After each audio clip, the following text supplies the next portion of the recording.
Are we all lead poisoned? Sadly, 100 of our generation will die.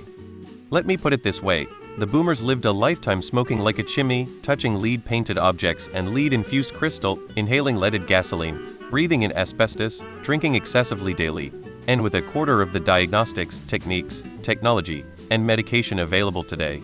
Their life expectancy is 86. 1 in 10 of them will have Alzheimer's between 65-85, and 1 in 3 who make it to 85 onwards will have Alzheimer's. Environmental conditions have vastly improved from the 60s onwards. What precisely are you worried about?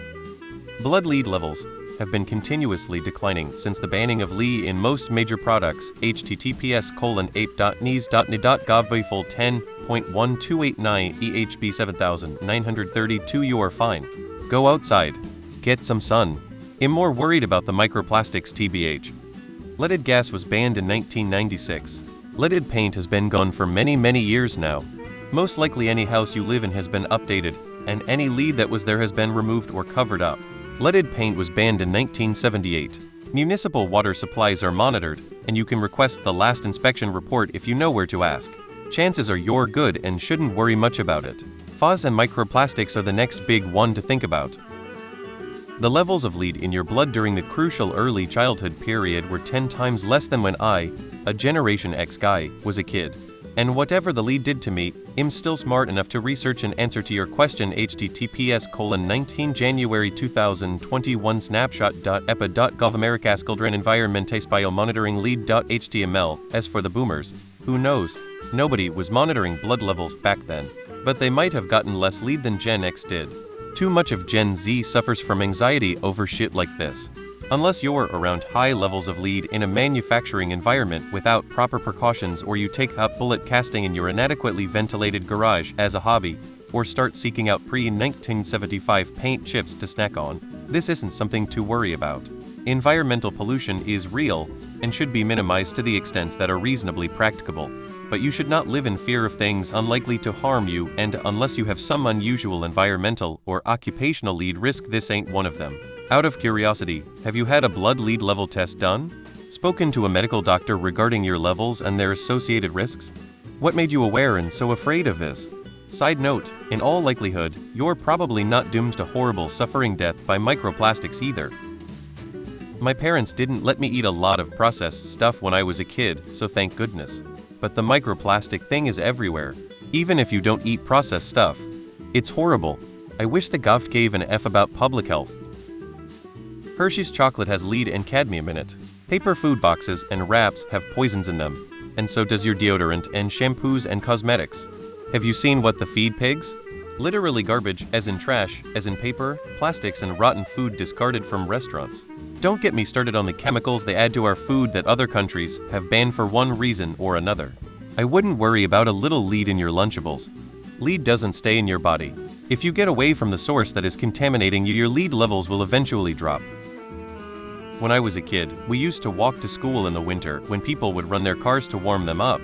That was when gas was leaded. And we'd walk right through the exhaust clouds. We'd even pause sometimes in the exhaust, breathing in and out to warm up a little.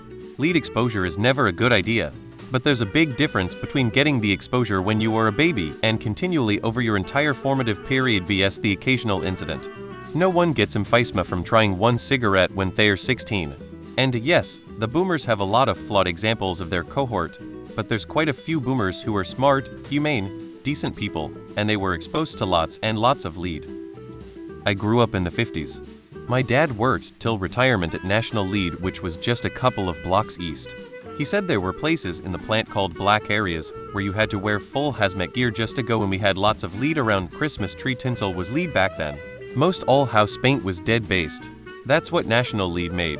The white base pigment for commercial paints as well. I had been an active shooter reloader for years and cast my own bullets as well. So long about my mid-40s I began to worry a bit. I had just gotten a new primary care physician, so I had him do the tests. Amazingly, no trace above background EPA limits. Let me offer some hope. You're probably fine. I am a Gen Z born in the early 70s. I grew up during the days when gas was regular or unleaded. I've lived in old houses with lead paint. I was on the varsity rifle team and used lead ammunition. I painted with oil paints using flake white, which contains lead. I soldered using lead solder. I did baseline medical monitoring for hazardous site visits, and my blood lead concentrations, while non-zero, were pretty low. You're very likely totally fine.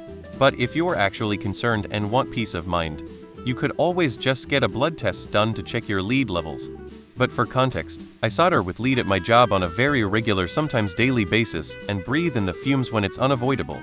I've never had lead poisoning, and in the decade I've been in this field electronics, I've only heard of one person it happened to, and it was purely because they never washed their hands between soldering and eating.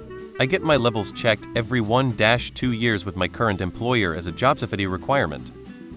You didn't spend the first half of your life breathing lead, eating lead, even playing with lead. I think you are good.